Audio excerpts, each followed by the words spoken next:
You're watching 11 Alive Morning News. 11 minutes of nonstop news starts now. It is opening day for the Braves, tee off for the Masters, and everyone is thankful the rain is moving out. Chesley, when will we see the sunshine? Oh, we're going to get it in here this morning. That rain is out of here. We had it through the overnight. You may have been awakened by some of those thunderstorms.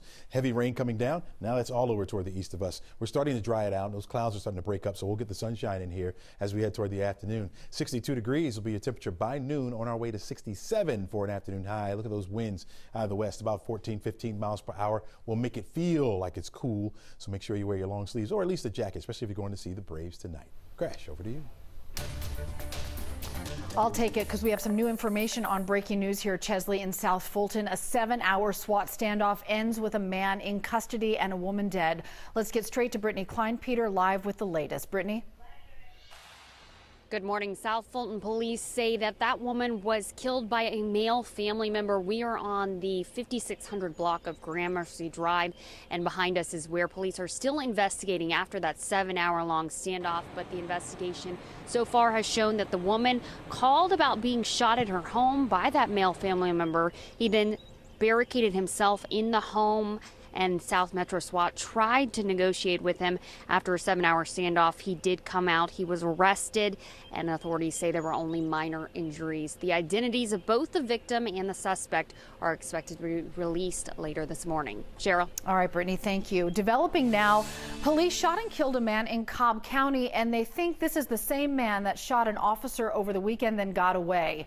Officers shot the man on Chastain Road Bridge yesterday after they say he pulled a gun on them.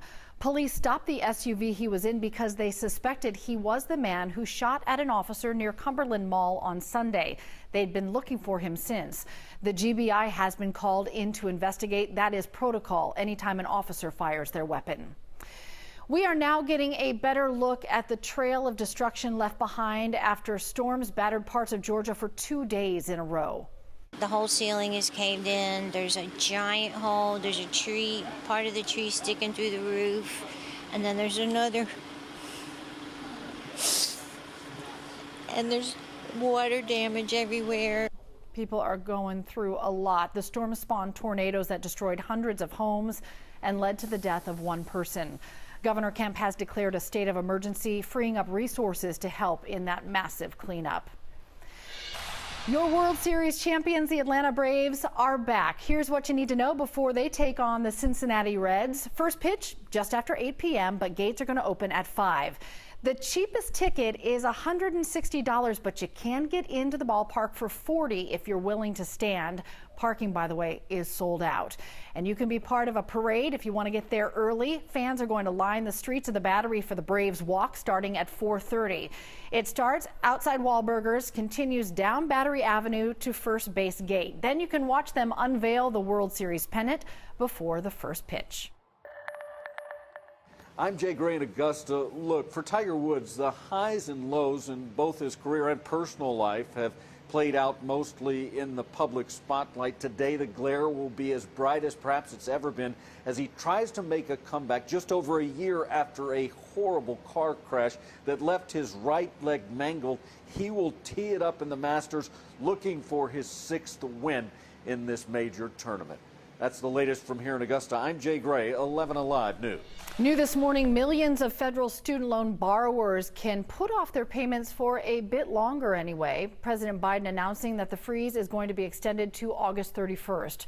For more than 2 years, federal borrowers have not been required to make payments. The moratorium was scheduled to resume May 1st, but the White House is pushing that deadline back. One woman we talked to said the money she wasn't spending on loans gave her some extra money to also keep paying even with the pause. I think it'll definitely give people time to kind of figure it out, because I think we're all in that space right now of the figuring it out. Do I want to keep my full-time job?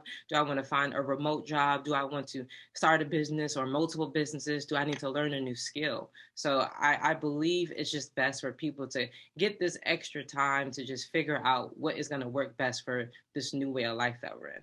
We talked to financial experts about what happens next. They say we could see a different decision about student loans after this pause. So this is the time for borrowers to really start thinking about what, if any, movement they do have in their budget. It is 6:55 now. Here's a look at what you need to know before you head out the door. The Senate is set for a vote to confirm Supreme Court nominee Ketanji Brown Jackson, securing her place as the first black woman on the nation's highest court. 3 Republican senators have said they will support Judge Jackson, who will replace Justice Stephen Breyer when he retires this summer. President Biden imposing new sanctions on Russia, including sanctions against Vladimir Putin's own daughters.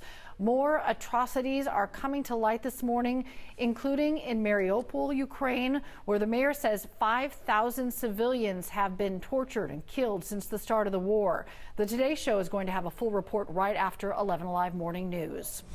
The Masters teeing off in Augusta in about an hour. Everyone anticipating the return of Tiger Woods after his devastating car crash more than a year ago.